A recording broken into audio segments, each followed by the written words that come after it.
The Velayat Faqih regime sees its own survival dependent on the destruction of the Mujahideen. This dynamic has made Ashraf and liberty the focal point of the struggle against the inhumane clerical regime. And I have said many times that the clerical regime does not really want the Mujahideen to leave Ashraf or Iraq. The regime's objective is to physically eliminate the Mujahideen or force them into surrender. There is no third option. Precisely for this reason, the Iranian regime is the main obstacle to the protection of liberty residents and their return to Camp Ashraf. In reality, a well-conceived design and plan was in work to dismantle the Mujahideen. This plan was advanced by the UN Special Representative to Iraq in coordination with the Mullah's regime, ranging from the forcible relocation to returning liberty into a prison. And when they encountered the Mujahideen's perseverance, they resorted to attacking and killing them. Yet, despite all the pressures, the Mujahideen's steadfastness and campaigns advanced by the supporters of the resistance gave fruit and pushed Martin Kubler, who is Maliki Khamenei's ally, and you ultimately prevailed.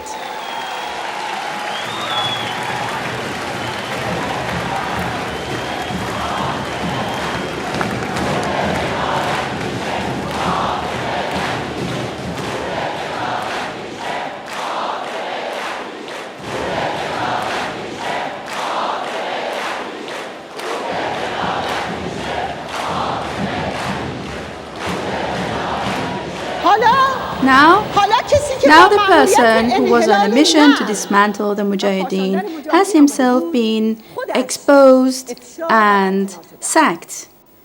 So, we tell the like-minded people and equals to learn from this experience. You are at the end of a line which began with Khamenei. Khomeini failed in his ominous mission to destroy the Mujahideen. As such, Khamenei and his accomplices will gain nothing but failure and disgrace.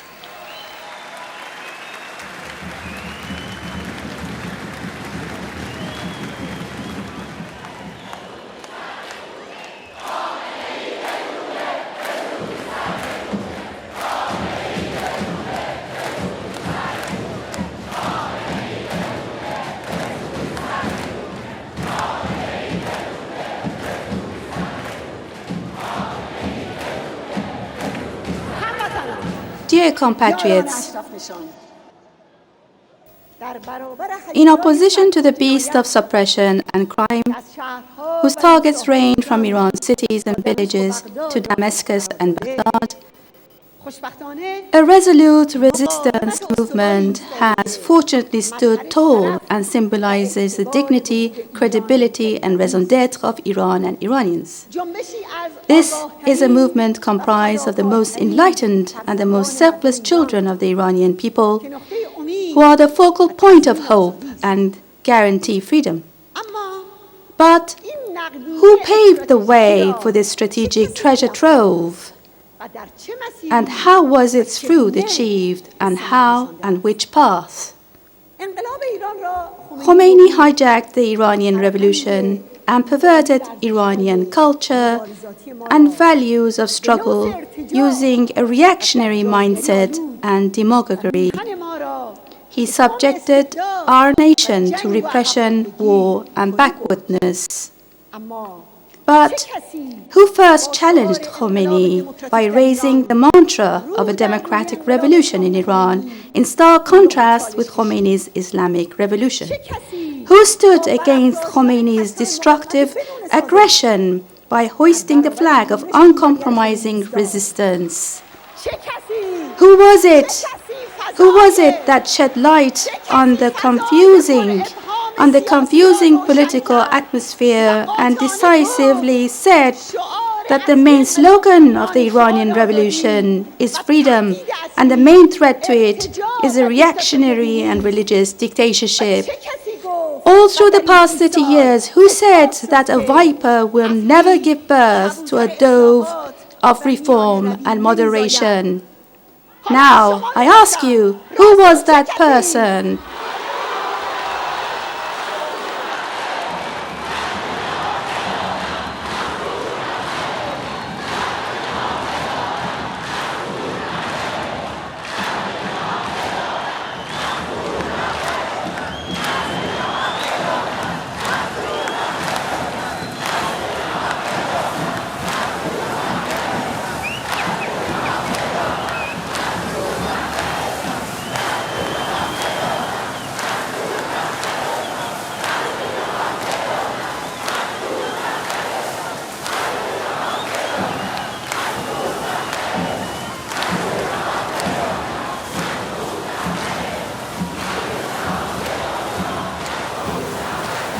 I only asked you one question.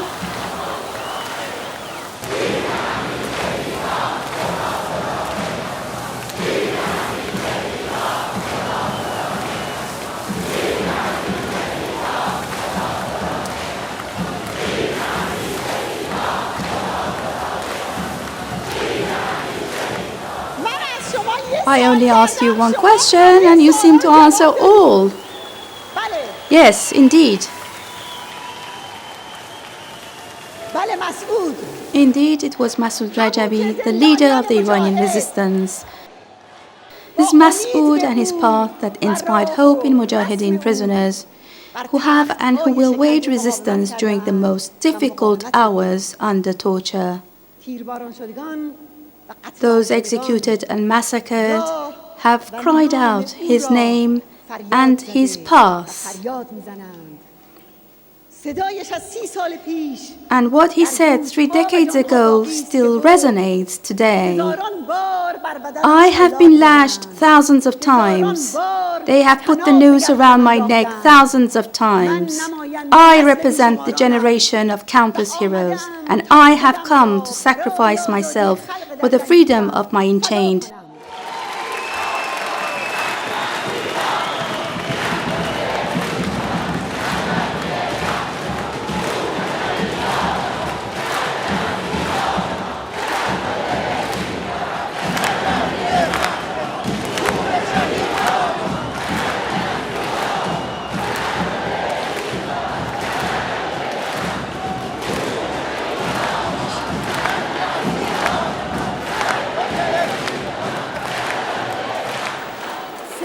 His voice still resonates. That said from 30 years ago. It still resonates. That said, I have been lashed thousands of times. They have put the noose around my neck thousands of times. I represent the generation of countless heroes, and I have come to sacrifice myself for the freedom of my enchained nation. Indeed, his words herald emancipation for those who yearn for freedom, and the enemies of freedom view his words as sinful and criminal. It was Masoud who founded the National Council of Resistance of Iran and the National Liberation Army of Iran, and guided the Iranian People's Organized Resistance through a tsunami of bombings, attacks, and encirclement. Precisely for this reason, as is the case with all other bitter experiences of history, the enemy's hands and poisonous daggers of treachery are busy at character assassination and physical elimination. In the United States, Abraham Lincoln was called a dictator and lacking qualifications because he had signed the Declaration against Slavery. During the oil nationalization movement, the great Dr. Mossadegh was attacked as a demagogue, selfish and egocentric. And today, we are witness to the synchronized chorus of Khamenei, Maliki, and Kobler and their functionaries who pursue the very same ominous intentions. For the record, let me shed light on the scope of this ominous scheme. Last July, after holding my meetings with Mr. Kopler, a stellar group of distinguished US and European dignitaries who are present here today with us intervened, and so I agreed to meet him. During this meeting, notwithstanding Kopler's connivance and subterfuge to set the stage for the Mujahideen's forcible relocation from Ashraf to Liberty, he was insisting on getting some information on Masoud Rajavi, having earlier met and carried out detailed discussions with the mullah's intelligence officials. I vehemently protested, but he continued to insist on asking questions about the matter in an extremely suspicious manner. And while pretending to take a position of compassion, even told me that he was merely interested in protecting Masoud Rajavi during the relocation process. This insistence angered all the personalities present at the meeting, and some questioned his motivation for asking such dubious questions. Parallel with Kopler's attempts to trace and track the Iranian regime's agents among Maliki's military and plainclothes officers, while being supervised by Kopler's colleagues, began photographing the Mujahideen in the course of the searches when the last remaining convoys were being transferred from Ashraf to Liberty. When Mujahideen protested, Kopler urged prudence and silence on the part of the Mujahideen instead of preventing this act of espionage. Obviously, everyone knows who was and is behind such schemes. In the words of the renowned poet Ahmad Shamlou, he who knocks on the door at night has come to extinguish the light. The butchers stand ready at the crossroads with blood-stained matches in hands. But I must say that despite all the conspiracies, the generation reared by Masoud Rajavi will have the final word.